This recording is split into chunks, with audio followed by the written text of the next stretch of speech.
Assalamualaikum warahmatullahi wabarakatuh. Alhamdulillah dapat kita bersama pada kali ini. Saya Puan Rosdani Ripin dari Pasir Pekan, Kelantan. Ingin juga berkongsi sedikit pengalaman dalam menghasilkan karya.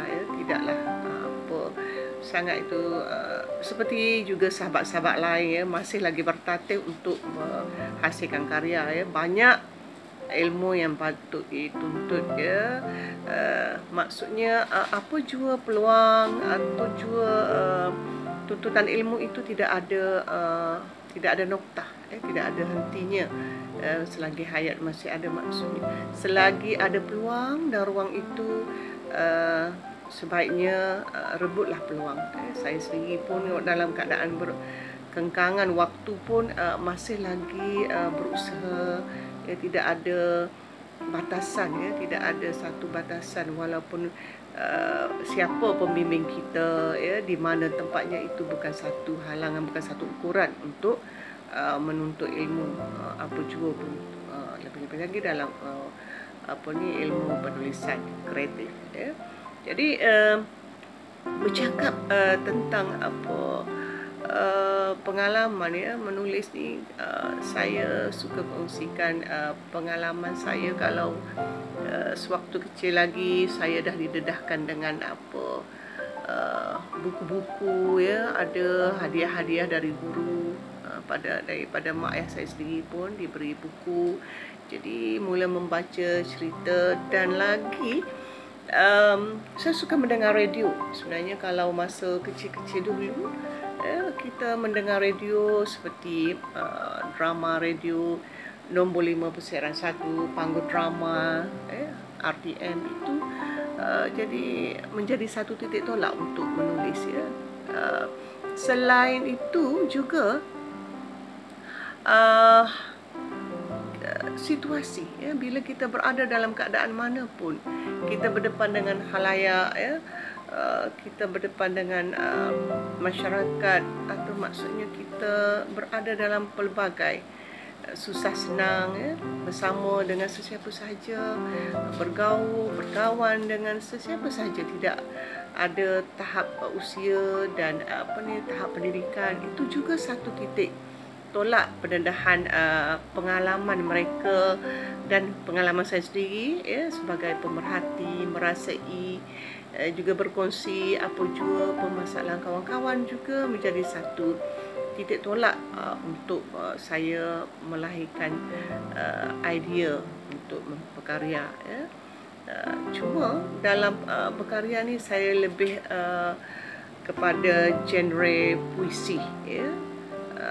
Nampak kalau nak dikira puisi itu lebih serasi dengan saya. Saya suka sangat tulis puisi. Bukannya mudah menghasilkan sebuah puisi, bagai memerlukan masa yang lama dan membaca berulang kali, sehinggalah menghasilkan karya. Dan yang kita dah tulis dan terbitkan pun masih lagi terasa macam mentah. Apapun kena terima jugalah bila dah diterbitkan. Okey, berkenaan dengan kisah hidup, sebagaimana yang dibimbing oleh Puan Suridia dan barisan pembimbing-pembimbing yang lain, memang amat bermanfaat. Saya bermula dengan bengkel kisah hidup di Kota Baru, dan saya sendiri membantu Puan Suridia mengumpul sahabat-sahabat untuk sama-sama berkongsi pengalaman, menghasilkan karya dari Kota Baru, yang mana karya-karya ini ditulis mengikut pengalaman masing-masing. Memang benarlah, apa jua pengalaman atau kehidupan kita kalau tak dicatat, memang sia-sialah. Memang wajar kita catat, sebab ianya sebuah harta dan saham akhirat untuk kita. Apa jua yang kita kongsi, hasil karya itu bukan sekadar untuk diri kita, keluarga kita, bahkan untuk semua insan, yang mana dia boleh dijadikan sebagai pengajaran, sebagai teladan, sebagai tarbiyah, mendidik sesiapa sahaja dalam apa jua bentuk penulisan tersebut, ya. Wa ima hal-hal yang berkenaan dengan urusan rumah tangga pun boleh dijadikan sebagai bahan bacaan, sebagai panduan kepada semua insan, terutama dalam kehidupan kita, masyarakat yang penuh dengan cabaran dalam kehidupan norma baharu ini. Jadi pendedahan ilmu bengkel-bengkel itu memang tidak dapat tidak, ya. Kalau kita menulis sendiri tanpa ada bimbingan, tidak ada tunjuk ajar, hasilnya memang tidak sempurna lah. Menulis dengan ilmu sendiri, seolah-olah kita membaca Al-Quran tanpa guru, jadi tidak lengkap, tidak sempurna hasil ilmu yang kita cari ataupun yang kita hasilkan produk tersebut, terutama karya kita. Jadi alhamdulillah lah, saya rasa beruntung dapat bersama dengan program BKH Puan Sri Diah yang kami panggil MAK, diberi pendedahan, dididik, dibimbing satu persatu, menghasilkan idea sehingga macam mana nak kembangkan plotnya, itu semua adalah satu ilmu yang amat bermanfaat, Bahkan hubungan kami sesama penulis BKH sebagai satu keluarga yang besar, ukhuwah itu berpanjangan. Itu adalah kelebihan yang kami miliki, hasil usaha Puan Sri Diah, Mak, sehingga beliau seorang yang begitu kreatif, inovatif, sehingga membentuk ataupun menubuhkan sebuah universiti inspirasi penulisan, UniKH. Begitu juga dengan penulisan Ramadan, penulisan sekolah penulisan Ramadan, dan juga ramai kalangan sahabat-sahabat kita menghasilkan buku solo. Itu adalah satu keupayaan yang hebat dalam keadaan kengkangan waktu, terutama kepada yang bekerja seperti saya juga, banyak tuntutan waktu, begitu masa begitu banyak untuk dikejar, memenuhi ruang-ruang, dan ada je peluang yang kosong. Itulah peluang untuk kami segerakan selesaikan apa urusan pembelajaran ataupun urusan penulisan. Paling bertuah dalam BKH ini, terutama dalam Universiti Inspirasi Penulisan dan juga sekolah penulisan Ramadan, dapat dibimbing bukan sahaja untuk waktu yang tertentu, bahkan dapat diulang dapat dibimbing saya sebagai peserta dapat mengulang kaji bimbingan tersebut, melalui rakaman-rakaman yang telah disediakan di dalam penulisan sekolah penulisan Ramadan, dan begitu juga dalam Universiti Inspirasi Kisah Hidup. Itulah kelebihan usaha Puan Sri Diah memberi bimbingan ilmu yang tidak putus kepada semua sahabat.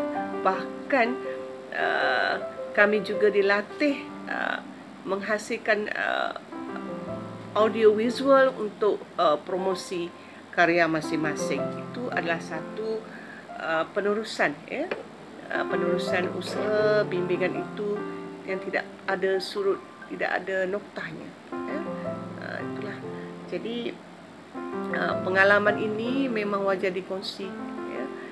Kalau kita menghadapi ataupun mengalami zaman kanak-kanak, zaman remaja, zaman dewasa, dan sehingga kini zaman tua, kita boleh menulis lagi. Kita dapat mengumpulkan pelbagai pengalaman kehidupan itu yang boleh kita kongsi dan kita catat, kemas, dan ianya berupa terapi dalam penulisan. Tidak ada yang tidak menyebut. Sahabat-sahabat yang lain juga ada menyebut penulisan itu satu terapi.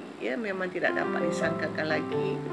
Yang macam mana pada saya terapi di sini bila menghasilkan sebuah karya akan dapat rasa kelegaan. Kelegaan kerana dah selamat dah selesai menghasilkan penyampaian tersebut, ada dalam bentuk tarbiyah ke nasihat ataupun pengajaran atau perkongsian maklumat. Petua-petua itu adalah satu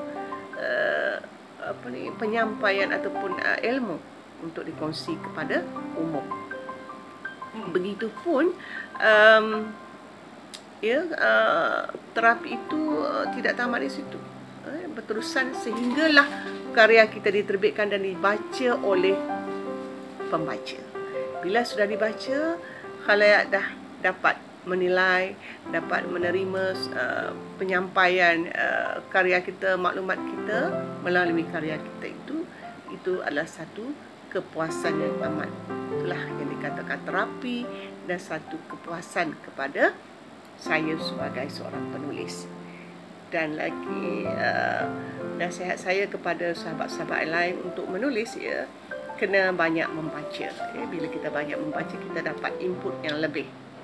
Dan selain itu, selain pada membaca, menonton. Menonton juga salah satu mencari sumber input untuk menghasilkan karya. Begitu juga dengan pergaulan. Pergaulan dengan semua insan, tak kira lah. Jangan ada tahap umur ataupun batas pergaulan yang berbeza, memilih pada kerjaya yang sama, tak. Itu kita kena bergaul dengan semua insan. Dari situ kita dapat mengenal hati budi, mengetahui pengalaman kehidupan mereka, mengenal susah penat, dan sama-sama merasai macam mana berjalan kaki untuk sampai ke rumah bila tidak ada kenderaan, macam mana proses untuk sampai ke rumah dengan menunggu bas ataupun menaiki kereta api bersesak-sesak. Itu adalah satu pengalaman yang bukan mudah, bukan murah. Pengalaman itu adalah yang mahal untuk dikongsi. Macam mana untuk menyelesaikan masalah, macam mana untuk menahan perasaan, geram, marah, apa semua tu kita boleh kesampingkan. Itu adalah usaha ataupun kejayaan menghalangi ataupun kejayaan kita melawan perasaan geram, marah. Itu adalah satu kejayaan, kemenangan hasil kesabaran kita dalam kehidupan, dan kita transfer dalam bentuk catatan. Saya nak kongsi dengan bersama sahabat-sahabat sekalian tentang buku-buku yang pernah saya hasilkan, hasil bimbingan Puan Sri Diah Sarudin. Antaranya kita usah lagi bercakap tentang rindu. Ini adalah BKH Kota Baru yang pertama, yang sulung, kami hasilkan, hasil kebersamaan kami dengan bersama beberapa penulis, dan maka terbitlah buku ini, Kisah Kita Usah Lagi Bercakap Tentang Rindu. Kemudian diikuti dengan Jujur Itu, Cinta Itu. Jujur, cinta itu bukan mimpi yang lelah. Ini dari BKH di Bukit Keluang. Seterusnya diikuti dengan BKH Kota Baru lagi, iaitu Semangat Berusaha, Bangkit Engkau Kuat. Inilah antara buku-buku antologi BKH hasil bimbingan Puan Sri Diah, dan insyaAllah akan menyusul dengan buku BKH solo, hasil bimbingan Mak Puan Sri Diah. Okey. Seterusnya ada lagi antologi Cik Mek Molek semua, Legasi Mak, dan akan menyusul nanti Legasi Abah yang sedang kami tunggu kelahirannya, insyaAllah beberapa hari lagi. Okey. Selain itu saya juga menghasilkan antologi puisi, yang memang saya lebih kepada menulis genre puisi, yang antaranya antologi puisi Hati Penyair, puisi, antologi puisi Gumpalan Jiwa terbitan Kembara, ya, Kembara Sastra, Serjenih Embu, ya, juga Kembara Sastra. Yang ini Kelantan di Hati, terbitan bersama dengan usaha Gemah, ya, gabungan penulis gabungan penulis muda Kelantan. Kemudian diikuti dengan Merindui Rintik Hujan, ya. Okey, seterusnya ada lagi ini pantun, ya, pantun Kelantan di Hati yang terbaru juga, ya, baru tahun lepas, sepanjang PKP. Yang seterusnya Mimpi Maria, ya, ada antologi puisi di sini bersama dengan cerpen hasil terbitan Gabungan Penulis Muda Kelantan Gemah. Seterusnya antologi Merdeka Jiwa, ini terbitan Persatuan Penyair Cawangan Kelantan, ya, Malaysia Cawangan Kelantan. Dan antologi puisi penyair Kelantan juga, terbitan Persatuan Penyair Kelantan, Penyair Malaysia Cawangan Kelantan. Dan